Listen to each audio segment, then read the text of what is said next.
I was at a party one night and there was this girl that I didn't know very well, but my friends knew her. She had been hanging around this guy all night and I saw that they were sitting on the couch. His hands were on her and kept wandering up and down her body, but she kept on pushing him off of her. He disregarded her pushing of his hands away every time and kept feeling her up. I could tell by her facial expressions and her body language and her constant rejection of his passage towards her that she was uncomfortable with him, but was either too scared or too intoxicated to do anything about it. It was evident that she didn't want him touching her anymore. Social inequality is when different groups in society have a disadvantage or unequal opportunity because of their social status in society. This example of the girl at the party is a social issue because of gender roles within society and their views and expectations of men and women. And conflict theorists argue that according to gender roles, men are the haves and women are the have-nots.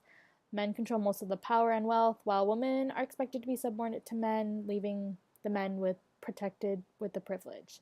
By keeping women in the traditional gender roles, men maintain control over the institution and resources. This example of the girl is also a social inequality because of the expectations of men and women. Men are expected to be dominant. They may face expectations from peers, society, or even with themselves that they have to be the dominant person. Women, on the other hand, are expected to be beautiful, youthful, sexually interesting, and interested. The guy at the party may have felt pressured to be dominant and make those moves because of the expectations from his peers around him at the party, society, or even himself, regardless of how the girl felt. The girl, on the other hand, may have felt obligated to obey the expectations of women, such as being sexually interested or interested in the man. Normalization is referred to as behaviors, attitudes, and beliefs of the dominant group that make actions and ideas acceptable in society. Rape becomes normalized when gender roles and identities are changing and the norms about roles and interactions between men and women are unclear. Rape and sexual assault are becoming a huge issue across campuses across the nation. In some colleges, some men find gang rape as a form of male bonding. To them, the woman's identity doesn't matter. Her body is just an object or an instrument, and it's no big deal. Another reason why rape is becoming more normalized in society is because of religion. Many women are afraid to report rape because they fear being rejected, disdained, or shamed because the rape goes against their religion. In other countries, certain types of rape are legal, and women who rebel against legal rape are publicly shamed. For example, in Afghanistan, marital rape is legal, and women who rallied against marital rape had stones thrown at them. In the United States, women who are raped don't report the rape because there might not be enough evidence, they feel ashamed, or they don't want to relive the rape when on trial. Finally, another reason as to why rape and sexual assault are becoming normalized is because of sexism.